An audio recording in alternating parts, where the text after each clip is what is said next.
खुलुमबाय बेयो बड'लेण्ड इंखं टेलिभिजन दिनै 10 जुलाइ 2022 रबिबार खालि सानसेनि बरादखौ नोंथांमोननि खाथियाव लाबोदों आं सदानन्द दैमारिया।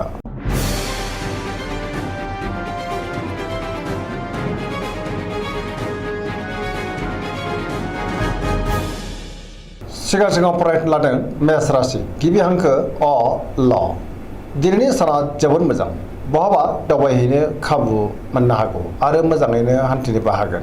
मावनो लानाय खामानिखौ गोरलैयैनो मावफुंनो हागोन। गोसोखौ दिनै जोबोर गोजोननायबो मोनगोन। देहाया मोजाङै थागोन। बहानिफ्रायबा मोजां खौरां फैनो हागौ। रांखावरियाव दिनै जोबोर मोजां। आयाबो बांगोन। गोबां धोन आरजिनोबो हागोन। बेफार फालांगियाव मोजां होनजायो। सोरबा लोगोनि हेफाजाबखौ थोजासे मोनगोन। न'खराव अननानै फैगोन। बिमा बिफानि बोरखौ मोननो हागोन। गुबुननि गोसोखौ बोनो हागोन। गोसोनि साननायफ्रा जाफुंगोन। गोसोनि बोलोआबो बांगोन। समाजाव मान मोनगोन। लाइमोनफ्रा जोबोर मोजां खौरां मोननो हागौ। गोसोआ दिनै जोबोर रमान्टिकबो जागोन आरो गावबा गावनि गोसोनि साननायफोरखौबो फोरमायलायनो हागोन। पजिटिभ एनार्जिनि गोहोमबो गोग्लैगोन।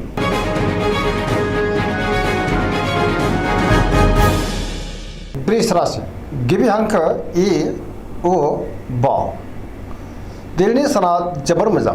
गोसोखौ दिनै जोबोर गोजोननाय मोनगोन। गोसोनि बोलोआ बांगोन। मावनो लानाय खामानिखौ थि समावनो आरो गोरलैयैनो मावफुंनोबो हागोन। गियानाबो बांगोन। समाजाव मान मोनगोन। रांखावरियाव जोबोर मोजां होनजायो। गोबां धोन आरजिनोबो हागोन। बेफार फालांगियाव जोबोर मोजां मुलाम्फा मोनगोन। आयाबो बांगोन। न'खराव बिसि फिसायनि गेजेराव अनलायनाय फैगोन। बिदा फंबायजों मोजां सोमोन्दो थागोन। बयनिबो हेफाजाबखौ मोननो हागोन। देहाया मोजाङै थागोन। अब्लाबो नाथाय जानाय लोंनायाव सांग्रां जानांगोन।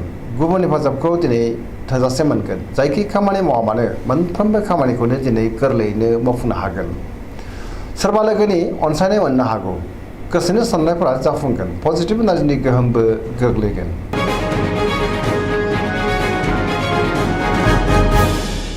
मिथुन राशि गिबि हांखो क स दिनैनि साना जोबोर मोजां। पजिटिभ एनार्जिनि गोहोमबो गोग्लैनो हागौ। मोनफ्रोमबो बिथिङाव जाफुंसार जानो हागोन। गियाननि आंखाल जानाय नङा। गोग्गो आरो गोथों साननो रोंगोन। गोसोखौ जोबोर गोजोननायबो मोनगोन। गोसोआ जोबोर रमान्टिकबो जागोन। देहाया मोजाङै थागोन। अब्लाबो नाथाय जानाय लोंनायाव सांग्रां जानांगोन। रांखावरियाव मोजां। बेफार फालांगियावबो मोजां होनजायो। न'खराव अनलायनाय फैगोन। समाजावबो मान मोननो हागोन। गोसोनि बोलोआ बांगोन। मावनो लानाय खामानिखौ थि समावनो आरो गोरलैयैनो मावफुंनोबो हागोन। सोरबा लोगोनिफ्राय अनसायनाय मोनगोन। सोरजोंबा बाख्नाय जानोबो हागौ। गुबुनजों मोजां सोमोन्दो लाखिनो रोंगोन। लाइमोनफोरनि गोसोआ दिनै जोबोर खुसि जागोन।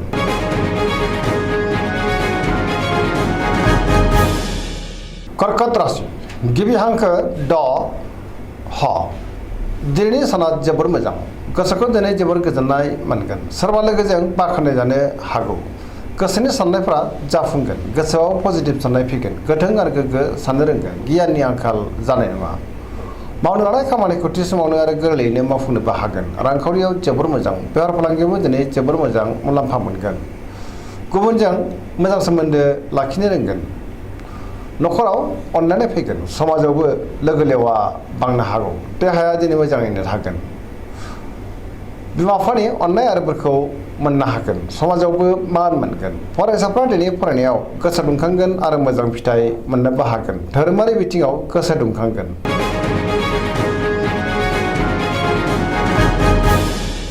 गिबि हांखो म थ दिनैनि साना जोबोर मोजां। गोसोआव पजिटिभ साननाय फैगोन। गोथों आरो गोग्गो साननो रोंगोन। मावनो लानाय खामानिखौ थि समावनो आरो गोरलैयैनो मावफुंनोबो हागोन। सोरबा लोगोनिफ्राय थोजासे हेफाजाबखौबो मोननो हागौ। गोग्गो आरो गोथों साननो रोंगोन। बहाबा दावबायहैनो बा हान्थिनो खाबु मोननो हागौ। रांखावरियाव मोजां। अब्लाबो नाथाय खरसायाबो बांगोन। मोननो गोनां धोनखौबो मोननो हागोन। बेफार फालांगियाव मोजां होनजायो। गोसोनि साननायखौ दिनै गुबुननो फोरमायनो हागोन। न'खरावबो अननानै फैगोन। समाजाव मान मोनगोन। गुबुननि गोसोखौ गोरलैयैनो बोनो हागोन। देहाया दिनै मोजाङैनो थागोन। गुबुननि थाखाय गोबां मोजां खामानि मावनानै होनोबो हागोन। गोसोआ दिनै जोबोर रमान्टिक जागोन आरो लाइमोनफ्रा गावबा गावनि गोसोनि साननायखौ फोरमायलायनोबो हागोन।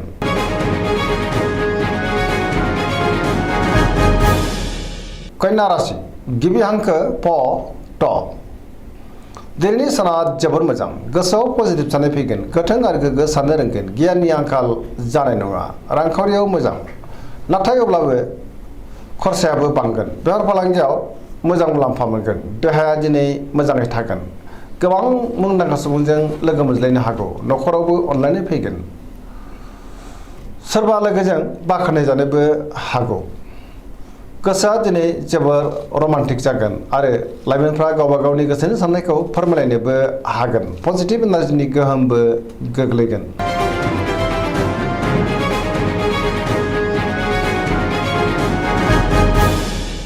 तुला राशि गिबि हांखो र ट दिनैनि साना जोबोर मोजां गोबां रोखोमनि मोजां खौरां फैनोबो हागौ गोग्गो गियाननि आंखाल जानाय नङा गुबुननि थाखाय गोबां मोजां खामानि मावनानै होनोबो हागोन मावनो लानाय खामानिखौ थि समावनो मावफुंनो हागोन देहायाबो मोजाङै थागोन रांखावरियाव मोजां अब्लाबो नाथाय खरसायाबो बांगोन मोननो गोनांखौबो मोननो हागौ बेफार फालांगियाव मोजां मुलाम्फा मोनगोन न'खराव बिसि फिसायनि गेजेराव अननानै फैगोन बिदा फंबायनि हेफाजाबखौबो मोननो हागोन समाजाव मान मोनगोन गुबुननि थाखाय मोजां खामानि मावनानै होनोबो हागोन सोरबा लोगोनिफ्राय थोजासे हेफाजाब मोननो हागौ गोदान थांखि लानो रोंगोन गियाननि आंखाल जानाय नङा मोनफ्रोमबो खामानिखौनो दिनै मोजाङैनो मावफुंलांनो हागोन पजिटिभ एनार्जिनि गोहोमबो गोग्लैनो हागौ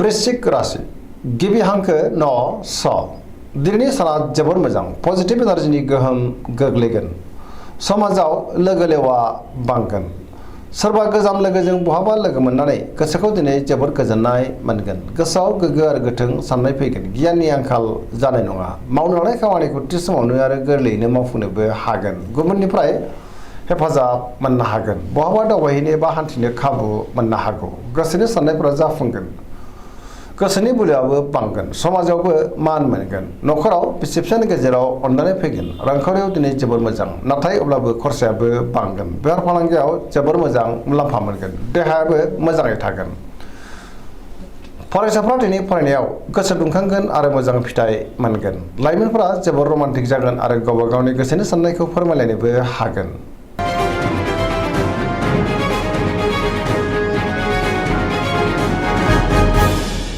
धनु राशि गिबि हांखो ध फ भ दिनैनि साना मोजां आरो गाज्रिनि गेजेरजों बाबेरलांगोन गोसोआव गोनो गोथो साननाय फैगोन गियाननि आंखाल जानोबो हागौ मावनो लानाय खामानिखौ थि समावनो मावफुंनो गोब्राब जागोन माबा नङा माबा मोनसे हेंथा फैनोबो हागौ गोसोनि साननायफोरा देबोरनांगोन रांखावरियाव मोजां अब्लाबो नाथाय खरसायाबो बांगोन मोननो गोनांखौबो दिनै मोननो हागोन बेफार फालांगियाव मोजां होनजायो समाजाव मान मोननो हागोन बहाबा हान्थियोब्ला लामा सामायाव सांग्रां जानांगोन जाब्रबथायनि आसाबो दङ देहाया दिनै मोजाङैनो थागोन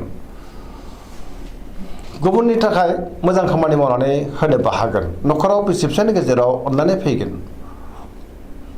लाइमोनफोरनि गोसोआ दिनै जोबोर रमान्टिक जागोन आरो गावबा गावनि गोसोनि साननायखौ फोरमायलायनोबो हागोन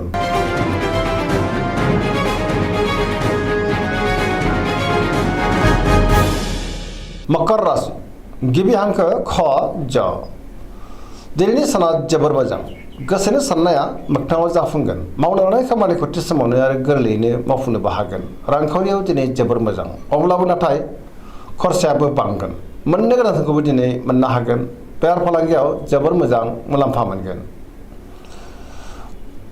गुबुनजों मोजां सोमोन्दो लाखिनो रोंगोन गुबुननिफ्राय अनसायनायबो मोननो हागोन मोनफ्रोमबो खामानिखौ दिनै गोरलैयैनो मावफुंनो हागोन सिगांनि बबेबा आद्रा खामानियाबो दिनै मावफुंजानो हागौ गोदान खामानियाव आखाइ होजेननोबो हागोन न'खराव अननानै फैगोन बिदा फंबायजों मोजां सोमोन्दो थागोन सेंग्रा सिख्लाफोरनि गोसोआ दिनै जोबोर रमान्टिक जागोन आरो गावबा गावनि गोसोनि साननायखौ फोरमायलायनोबो हागोन फरायसाफ्रा दिनै फरायनायाव गोसो दुंखांगोन आरो मोजां फिथाइ मोननोबो हागोन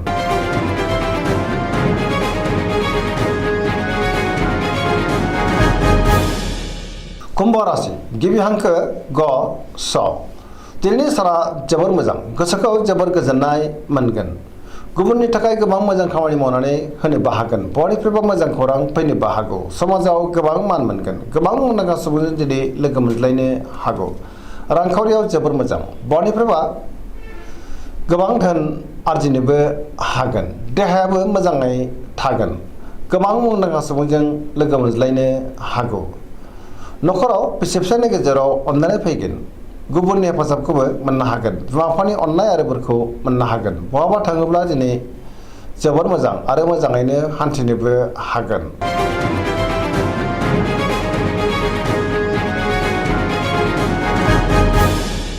मीन राशि गिबि हांखो ड स दिनैनि साना जोबोर मोजां गुबुननि थाखाय गोबां मोजां खामानि मावनानै होनोबो हागोन गोसोआव पजिटिभ साननाय फैगोन गोथों आरो गोग्गो साननो रोंगोन गियाननि आंखाल जानाय नङा गोसोनि बोलोआबो बांगोन गावनि गोसोनि साननायखौ दिनै गुबुननो फोरमायनोबो हागोन देहायाबो मोजाङै थागोन रांखावरियाव दिनै जोबोर मोजां बेफार फालांगियावबो जोबोर मोजां नखराव बिसि फिसानि गेजेराव अननानै फैगोन देहाया मोजाङैनो थागोन सोरजोंबा बाख्नायजानोबो हागौ लाइमोनफोरनि गोसोआ दिनै जोबोर रमान्टिक जागोन आरो गावबा गावनि गोसोनि साननायफोरखौबो फोरमायलायनो हागोन बहानिफ्रायबा मोजां खौरां फैनोबो हागौ फरायसाफ्रा दिनै फरायनायाव गोसो दुंखांगोन आरो मोजां फिथाइ मोननोबो हागोन पजिटिभ एनार्जिनि गोहोम गोग्लैगोन सरासनस्रायै दिनै साना जोबोर मोजां आरो मोजाङैनो बारग'लांगोन।